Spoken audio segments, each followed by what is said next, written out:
En la década del 30 del siglo XX, el mundo se recuperaba de la Primera Guerra Mundial y se aproximaba a una segunda. En Colombia, como consecuencia del crecimiento de sus centros urbanos y de algunos brotes de violencia política, se elevó el número de enfermos y lesionados que requerían de los servicios de ese grupo de seres humanos, formados y entrenados para salvar vidas.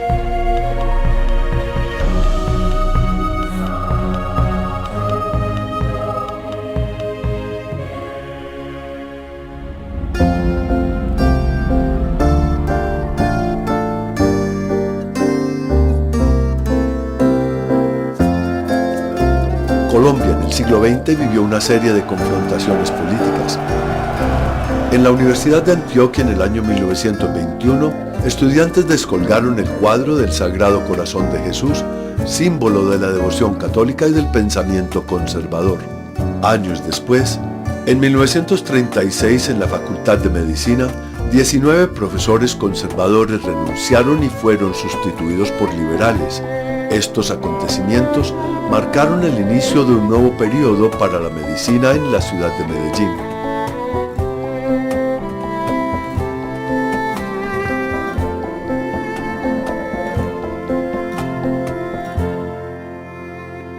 Murió Fidel Cano, que era un gran dirigente liberal, el fundador del Espectador. Y entonces un homenaje a Fidel Cano era pedir que el cuadro de él pasara a presidir este recinto, que es el Paraninfo. Aquí estaba el Sagrado Corazón. Y entonces la síntesis es que se casó una pelea entre el Sagrado Corazón y Fidel Cano, a ver quién quedaba aquí. Ahí está el Sagrado Corazón. Es un acto, dijéramos así, simbólico. No es violento, es un hecho simbólico en donde se quiere hacer valer una decisión del Congreso de la República de homenaje a don Fidel, y poner en jaque, podríamos decir así, las autoridades de la universidad que se habían negado a cumplir ese decreto. Aquí en este país siempre hubo una lucha bipartidista entre liberales y conservadores que venía de 70 años atrás, y siempre predominó el Partido Conservador, que se alió con el catolicismo y hacían montonera y eran los que mandaban. Además el concordato, y además esto obligaba a que la Iglesia Católica supervisara.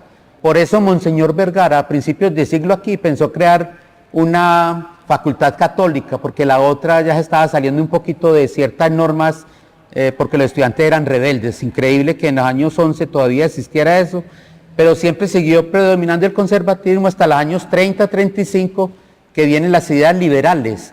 En 1930 hay un cambio en el país. Llega Olaya Herrera y el régimen de Olaya Herrera entre el 30 y el 34 es una especie de transición casi frente nacionalista. Pero en el 34 llega López Fumarejo y anuncia que va a ser la revolución. El emblema de su gobierno es la revolución en marcha. Eso despierta pues todo tipo de preocupaciones en Antioquia. Y hay una serie de reformas políticas, de reformas sociales muy interesantes, pero también el advenimiento del Partido Liberal al poder supone entonces que hay un cambio en los empleados públicos y salen toda esa vieja guardia conservadora que manejaba el Estado y llegan nuevos actores sociales de origen liberal tanto a la gobernación como a las distintas entidades públicas, entre ellas la Universidad de Antioquia. Yo no sabría decir si eso afectó las relaciones académicas internas de la facultad, pero sí sé decir que ahora el poder que tenían los conservadores ya no se ejercía de la misma manera en la Escuela de Medicina.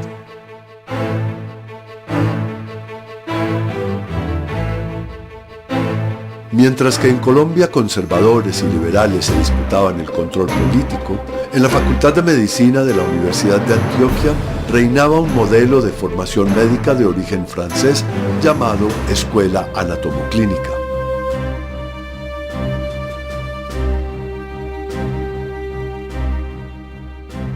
La Escuela Anatomoclínica, como su nombre lo indica, es aquella escuela que hace énfasis en lo clínico, en la historia del paciente, en la observación y en el examen elemental, para que con estos datos y por deducción lógica e intuición y de pronto mucha especulación se llegara a un diagnóstico. Es una práctica que se fundamenta en el signo. El signo es la alteración anatómica de la enfermedad. Es en el signo donde el médico debe entrenarse para reconocerlo. Ejemplo, una persona que sangra por la nariz puede tener muchas causas, pero el médico lo puede evidenciar en un sangrado de un vaso nasal. Ese es el signo que corresponde a esa lesión. Es decir, la aplicación de los sentidos para que, por medio de un método heurístico, con lo que eligiera el paciente uno pudiera hacer el diagnóstico, pero sin elementos de laboratorio.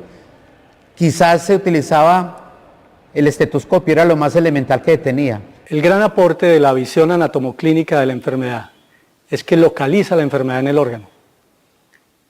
Hace así una relación entre el órgano, el síntoma y la enfermedad. Los métodos diagnósticos para ubicar la enfermedad en el órgano, conocidos como semiología física, lo que hacen es describir la cantidad de órgano enfermo y eso hace cualificable la enfermedad. La escuela anatomoclínica tiene como referente el cadáver y en él la lesión se localiza en un órgano u órganos.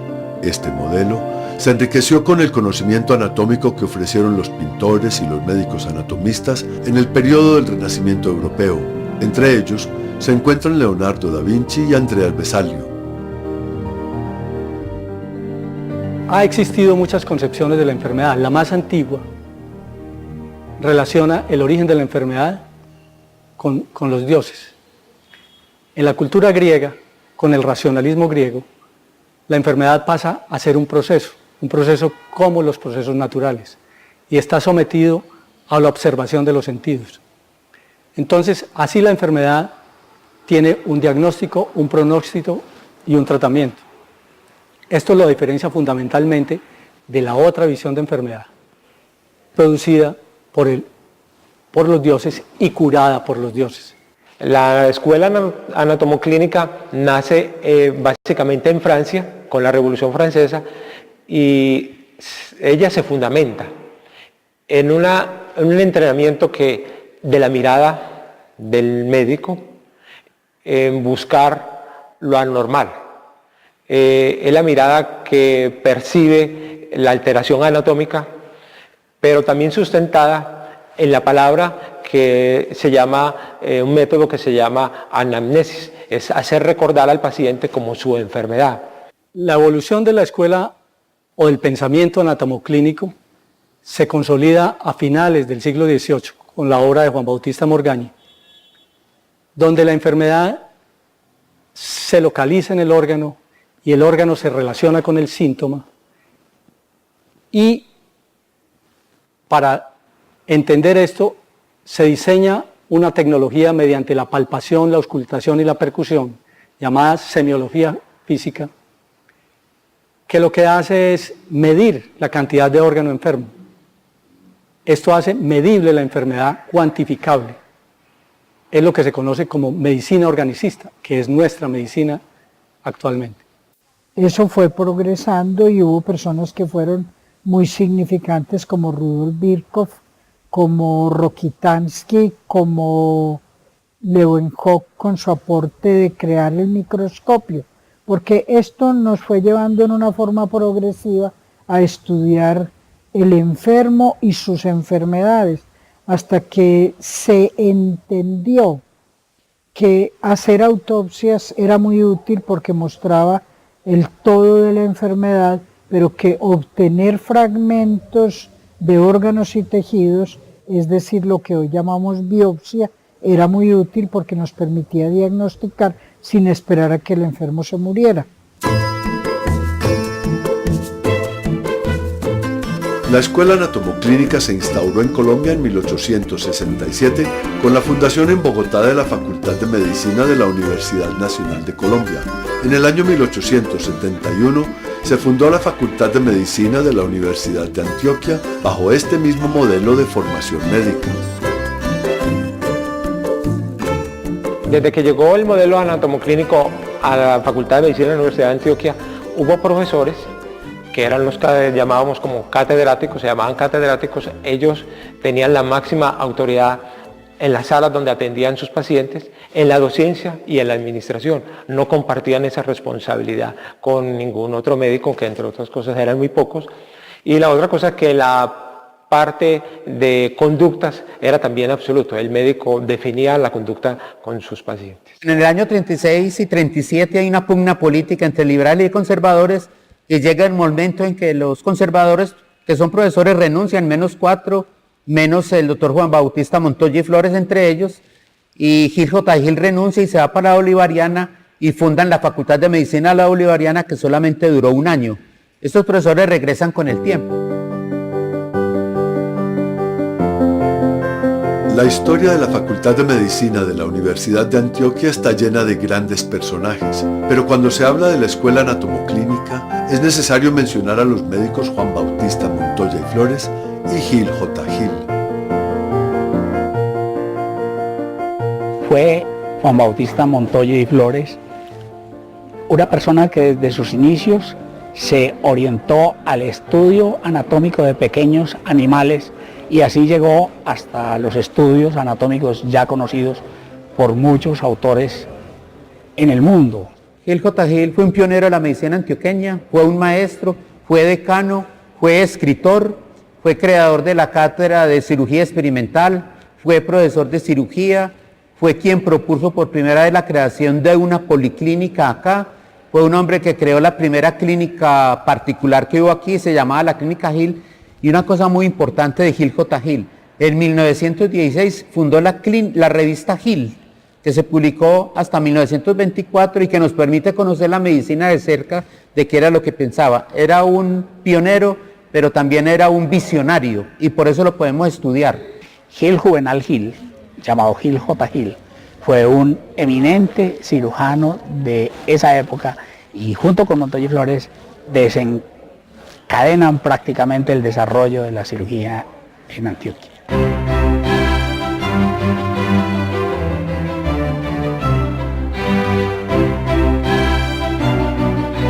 En el año 1937, el decano de la Facultad de Medicina, Martiniano Echeverri, decretó que los estudiantes de sexto año debían realizar turnos de 24 horas en calidad de internos en la Policlínica Municipal.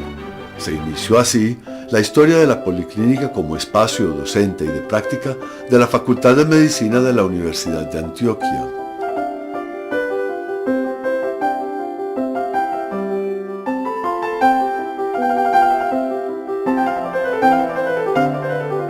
La Facultad de Medicina, cuando yo entré en el 37, estaba sufriendo un cambio, el más grande que ha tenido aquí en la Universidad de Antioquia, la Facultad de Medicina. Cambio que correspondió a todo el cambio que sucedió en Colombia. En Colombia todos sabemos que en el 1930, cambió el manejo del gobierno entre conservador a liberal. Ya en esa época en que yo fui estudiante de medicina de cursos avanzados, la Policlínica era una unidad de salud de Medellín sumamente importante, porque todas las urgencias de la ciudad, con todos sus barrios y con todas sus secciones, y todas las urgencias graves del departamento, y algunos departamentos vecinos enviaban sus urgencias a la Policlínica de Medellín. Como que Policlínica nos dio las armas suficientes para hacer una medicina, en esa época, diría yo, la mejor de Colombia. Tal vez exagero, pero era la mejor de Colombia, la medicina de esa época, la que se aprendía en Policlínica y con ciertos doctores.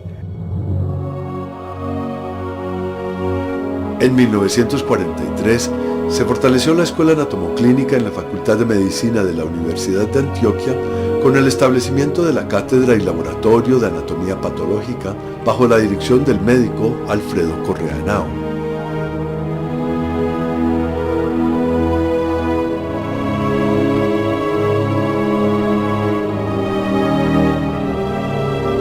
doctor Alfredo Correa Henao fue una de las figuras más importantes de la medicina colombiana. Terminó medicina en la Universidad de Antioquia en 1930, con una tesis de grado laureada sobre el hemograma. Después trabajó en áreas de la salud pública y en las minas de La Pato. Hizo un año sabático en Estados Unidos con el doctor Mallory, y en 1944, cuando el doctor Hernán Posada era decano de la Facultad de Medicina, lo invitó para que regentara esa cátedra en la Facultad de Medicina. Fue el primer profesor de tiempo completo y el pionero de la patología en Colombia. A su alero se hicieron numerosos jóvenes que formaron la Escuela de la Medicina en Colombia. Ya todo eso había ocurrido cuando yo entré a la Facultad de Medicina. Sin embargo, lo oí, lo conversé muchas veces con el profesor Alfredo Correa Henao, que fue el que comenzó a hacer aquí cualquier cosa que se pareciera a estudios anatomoclínicos. Y yo siempre he tenido la sensación de que ese fue el momento en que la forma de ejercer medicina, es decir, la antigua medicina francesa, comenzó a perder espacio frente a la medicina más científica, más basada en evidencias. Alfredo Correa Henao se graduó como médico de la Universidad de Antioquia en el año 1930. Realizó estudios en los Estados Unidos y es considerado uno de los pioneros de la anatomía patológica en Colombia. Como yo puedo ver al doctor Correa hoy, la mayor importancia del doctor Correa fue la visión de futuro, más que lo que él hubiera podido saber y aportar. Fue la importancia de ver que la medicina tenía que coger otros caminos diferentes. Él, Correa Henao, había estudiado en Estados Unidos anatomía patológica, es decir, el estudio de los tejidos enfermos. El estudio